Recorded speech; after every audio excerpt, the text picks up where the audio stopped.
నమస్తే, welcome to Telugu one news. నేను మీ ఫజల్. ఆంధ్రప్రదేశ్ రాజకీయాలు కనుక మనం చూసుకున్నట్లయితే ముఖ్యమంత్రి జగన్మోహన్ రెడ్డి నా ఎస్సీలు, నా ఎస్టీలు, నా బీసీలు అంటుంటారు. కానీ ప్రాక్టికల్గా మనం కనుక చూసుకున్నట్లయితే ఇప్పుడు ఆయన ఇన్ఛార్జ్లను నియమిస్తున్నారు. చాలామందికి సీటు లేవు. దాన్ని దృష్టిలో పెట్టుకుంటే అంటే కర్నూలు ఎంపీ కూడా బయటకు వచ్చేసారు. అలాగే సింగనమల ఎమ్మెల్యే కూడా, ఆమె కూడా బీసీ క్యాండిడేటే. Dokka Manikyavara Prasad SC candidate. ఇలా అందరూ కూడా చెప్పే మాటలకి ఆయన అమలు చేసేదానికి చాలా తేడా ఉంది. దీన్ని ఎలా చూడాలి అని మనం విశ్లేషించుకుందాం. మన మధ్య కృష్ణకుమారి గారు ఉన్నారు. ఆయన ప్రముఖ పొలిటికల్ విశ్లేషకులు. ఆమె ఎలా విశ్లేషిస్తారో ఆమె మాటలు విందాం. నమస్తే మేడం. నమస్తే. ముఖ్యమంత్రి జగన్ వ్యవహార శైలిని మనం ఎలా అర్థం చేసుకోవాలండి? ఆయన జనరల్గా ఆయన ఓట్ బ్యాంక్ కూడా దాని మీద ఎక్కువ కాన్సన్ట్రేట్ చేస్తారు. బీసీలకు ఎక్కువ కేటాయిస్తున్నాను అంటున్నారు, ఎస్సీలు ఎస్టీలు అని. ప్రాక్టికల్గా చూస్తే ఆ రిజర్వేషన్ ఉన్న సీట్ల మధ్య ఆయన ఎక్కువ కాన్సన్ట్రేట్ చేసి వాళ్లకు సీట్ దక్కకుండా చేస్తున్నారు. ఎలా చూడాలంటారు? అవునండి, ఇప్పుడు గొంతు ఎత్తేవాడిదే పై చేయిగా ఉంటుంది. ఎప్పుడైనా వాళ్ళు గొంతు ఎత్తలేరు కదా. అవును, గొంతు ఎత్తలేరు కాబట్టి వాళ్ళ మీద ధ్వజం ఎత్తితే తనకేం ఇబ్బంది ఉండదు. అదే పడి ఉంటారు అనుకుంటారు. పడి ఉంటారు. అదే డబ్బులున్న సామాజిక వర్గాలు అనుకోండి, అగ్రకులాలు అనుకోండి, లేదు అనుకుంటే బాగా వ్యాపారస్తులు అనుకోండి, వాళ్ళతోటి తనకు అవసరాలు ఉంటాయి.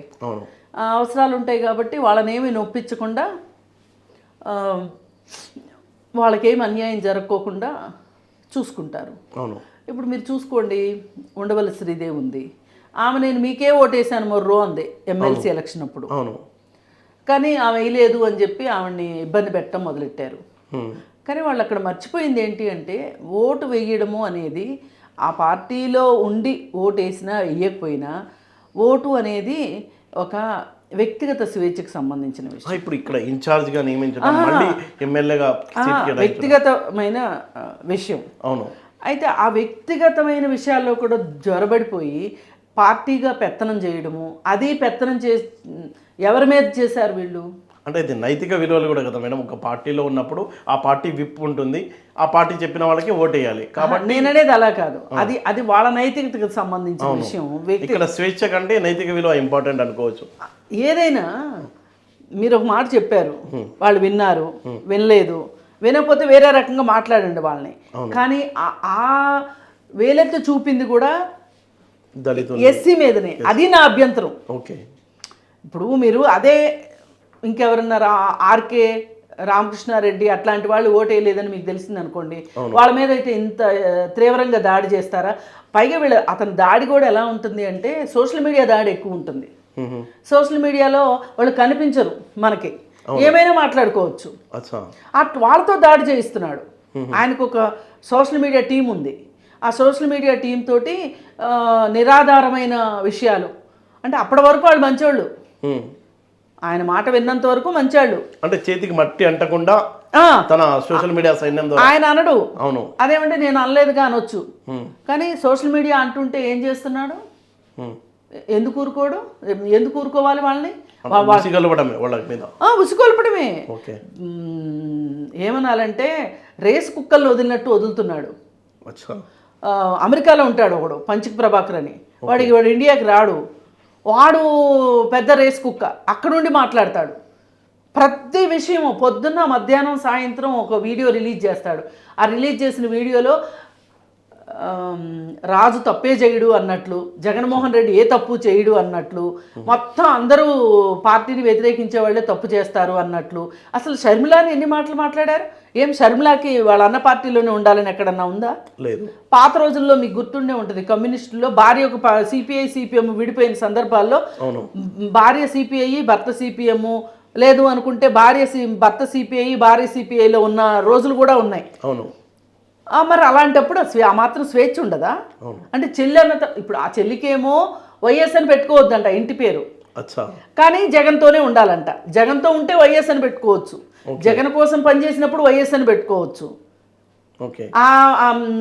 అనిల్ ఇంటి పేరు ఏదో వెలికి తీసినా, ఏదో పురాతత్వ తవ్వకాల్లో వెలికి తీసినట్టు వెలికి తీసి ఆ ఇంటి పేరే పెట్టుకోవాలి ఆవిడ అని చెప్తున్నాడు. అలాంటి వాడితోటి మాట్లాడిచ్చేది ఎవరండి? నువ్వు కదా మాట్లాడిచ్చేది. అట్లాగే పార్టీలో కూడా ఎస్సీ వాళ్ళ మీద, ఎస్టీ వాళ్ళ మీద, బీసీ వాళ్ళ మీద దాడులు చేయించి, అంటే నైతిక దాడిది. పోలీస్ దెబ్బల్లాగా పైకి కనిపించవు, అవును. కనిపించకుండా దెబ్బలు. ఆయన ప్రతిరోజు మాట్లాడేది ఎవరితోనూ అంటే ఒకే ఒక్కడితోటి, సకల శాఖ మంత్రి సజ్జల రామకృష్ణారెడ్డితో తప్పితే ఎవరితోనూ మాట్లాడారు. ఆయన కూడా పవర్ పీకేశారంట కదా, అది తెలీదు, ఇంకొన్నాళ్ళు పోతే రెడ్డికి ఇచ్చారు అన్నట్టు. అది ఇంకొన్నాళ్ళు పోతే కానీ తెలియదు. ఏదో ఒక సినిమా డైలాగ్ ఉంది, మాటలు లేవు మాట్లాడుకోవటాలు లేవు అన్నట్లు ఏ విషయానికి ఒక డైలాగ్ అనేది లేదు. ఇప్పుడు ఎవరికైనా ఏమనిపిస్తుందండి, పార్టీ అధ్యక్షుడు లేదు ముఖ్యమంత్రి అంటే వెళ్ళి చెప్పుకోవాలనిపిస్తుంది కదా, ప్రజలకే చెప్పుకోవాలనిపిస్తుంది. ఇప్పుడు అంగన్వాడీ సమస్య ఉందండి, మీరు నేను ఇంకొకరు ఉడికిపోతున్నాము, ఏంటి సమస్య, పాపం ఏంటి, వాళ్ళ సంగతి ఏంటి అని అసలు వాళ్ళని పిలిచి మాట్లాడితే తప్పేంటండి? అవును. అసలు ఒక్క విషయం సూటిగా చెప్పండి మేడం, ఇప్పుడు పరిపాలనలో వ్యతిరేకత దాన్ని అక్కడ ఉన్న ఎమ్మెల్యేపై ఎందుకు రుద్దుతున్నాడు అనుకోవచ్చు మనం. మ్యాక్సిమం మారుస్తున్నాడు అంటే వ్యతిరేకతే కదా, ఆయన ఎమ్మెల్యే అయినా పార్టీకి రిఫ్లెక్ట్ అవ్వదా? అంటే ఆయన ఏమనుకుంటున్నాడంటే మొన్నటిదాకా ఆయనకు ఆ ఉద్దేశం లేదు. అవును. ఇక్కడ తెలంగాణలో కేసీఆర్ కొంతమంది ఎమ్మెల్యేలు మార్చకపోవటం వల్లనే అధికారం కోల్పోయాడు అని చెప్పి సాక్షాత్తు కేటీఆరే చెప్పాడు. ఆయన వినలేదు, నేను చెప్పాను, చాలామంది కూడా చెప్పారు, కేసీఆర్ వినలేదు, నన్ను చూసేస్తారు, నా మొహం చూసేస్తారు అని అనుకున్నాడు. కానీ అది కాస్త కథ అడ్డం తిరిగింది. అది అడ్డం తిరిగేసరికి అక్కడ ఆ పెద్ద మనిషికి అర్థమైపోయింది, అమ్మో ఇట్లా కాదు, నేను ఇది తీసుకు జగన్మోహానికి ఓట్లు పడవు, నా మొహం చూసే వేస్తారు, కానీ అక్కడ క్యాండిడేట్లను మార్చాలి, ఎందుకైనా మంచిది. ఓకే. ఇప్పుడు సారా పాతదే, సీసాలు మారుస్తున్నాడు ఇప్పుడు. ఓకే. ఈయనేమనుకున్నాడు, సీసా అదే సారా అదే, ఎందుకు ఎయ్యరు అనుకున్నాడు ఈయన. దెబ్బ పడింది. అందుకని అక్కడ ఏం చేస్తున్నారు, కొన్ని చోట్ల సీసాలు మారుస్తున్నారు, సారా మట్టుకు జగనే అంటే కొంచెం ఎందుకైనా మంచిది, కొంచెం మార్పులు చేర్పులు చేసి చూద్దాము. పైగా ఇంకొక సంకేతం ఏమిస్తాడు అంటే, నేను మంచోడ్నే, నేను బాగానే చేశాను, నేను మీకోసమే ఉన్నాను, వాళ్ళు సరిగ్గా చేయలేదు, అందుకే మీకు ఈ కష్టాలు వచ్చినాయి, మీకు ఈ ఇబ్బందులు వచ్చినాయి, నేను అందుకే మీకు సరైన పరిపాలన అందించలేకపోయాను, అందుకే వాళ్ళని తోసేస్తున్నాను, బుల్డోజ్ చేసేస్తున్నాను, కొంచెం ఎంతో కొంత మంచి వాళ్ళు అంటే పక్క నియోజకవర్గానికి పంపిస్తున్నాను, లేదు అనుకుంటే అసలు పీకి పారేస్తున్నాను అనే ఉద్దేశం. అంటే ప్రజలకి ఈయన మిస్టర్ క్లీన్ లాగా కనిపించాలని చూస్తున్నాడు. నేను ఏం చేసినా మీకోసమే, ఇప్పుడు వాళ్ళంతా పార్టీకి వ్యతిరేకం అవుతారు, అయినా సరే నేను మీకోసం నేను చేస్తున్నాను. అది ఆయన అంటే ఇప్పుడు ఆయన స్ట్రాటజీ అది ఉంటుందంటారా ప్రతిఫలం? ఒక పక్కేమో ఇలా ఎస్సీ ఎస్టీ బీసీలకి అంత లేదండి, అంత లేదు.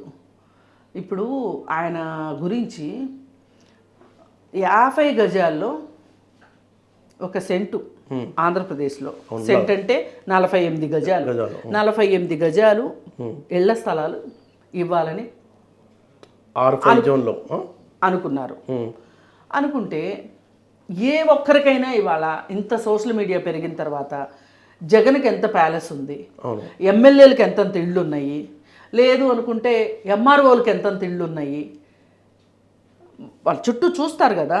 ఇప్పుడు వాళ్ళు పనిచేసే ఇళ్లలో వాళ్ళ ఇంటి ఓనర్లు ఇల్లు చూస్తారు కదా, వీళ్ళందరికీ ఇంతంత ఇళ్ళు ఉండడం ఏంటి, మాకు 48 గజాల ఇల్లు ఏంటి, అది కూడా వాన వస్తే మునిగిపోతాయి.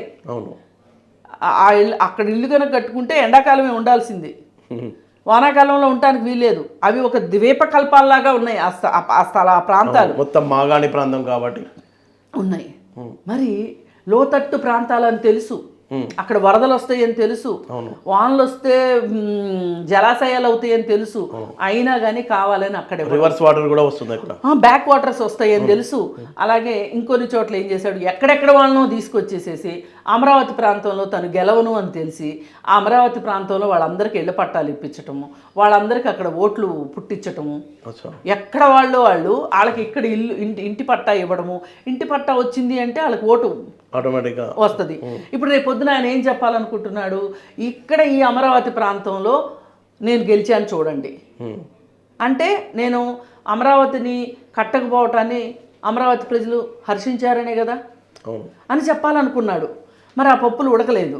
సుప్రీంకోర్టు దాకా వెళ్ళినా కానీ అక్కడ ఇవ్వడానికి వీల్లేదు. ఏ పర్పస్ కోసం అయితే వాళ్ళ దగ్గర నుంచి ల్యాండ్ మనం సేకరించామో, భూసేకరణ జరిగిందో దాని ప్రకారమే జరగాలన్నారు.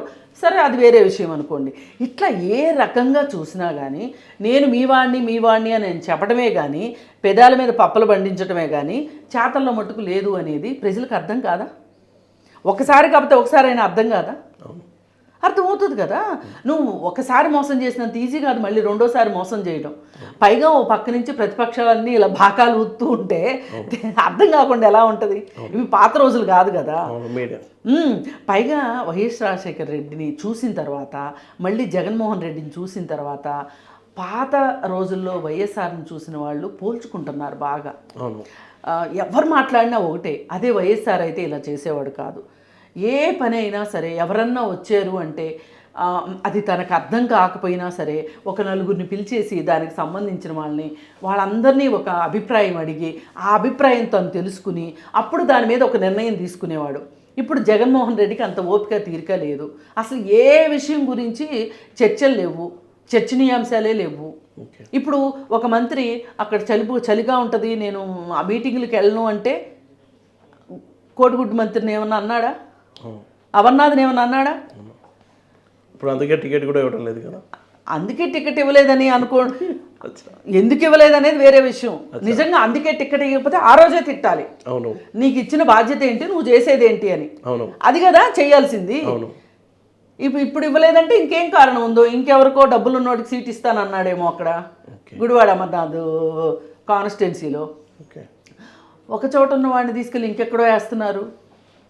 ఇప్పుడు రేపు పొద్దున ఏమంటాడంటే క్యాండిడేట్లు నచ్చక నేను ఓడిపోయాను అంటాడు రేపు ఓడిపోతే. అవును, అందుకని కారణాలు ఎత్తుక్కుంటానికి మాత్రమే ఇలాంటి చర్యలు చేపడుతున్నాడు. అతనికి ఆల్రెడీ నేను ఓడిపోతున్నాను అనే సంకేతాలు అందే ఇలాంటి పిచ్చి పిచ్చి పనులు చేస్తున్నాడా అనేది కూడా అనిపిస్తుంది. అందుకే ఇవాళ రేపు ఎలక్షన్స్ పెట్టుకొని ఈరోజు అంగన్వాడీ మహిళల గురించి పట్టించుకోకుండా వాళ్ళ ఆగ్రహానికి గురవుతున్నాడు అంటే ఇంకా నేనేమి చేయగలిగింది ఏమి లేదు, చేతులు కాలిపోయినాయి, ఇప్పుడు ఆకులు పట్టుకుంటానికి లేదు అనే పరిస్థితికి జగన్మోహన్ రెడ్డి వచ్చాడేమో అనిపిస్తుంది. లేకపోతే ఇలాంటి సందర్భంలో అంగన్వాడీ సమస్యని ఇలా ఉపేక్షించరు ఎవరైనా సరే. అవును.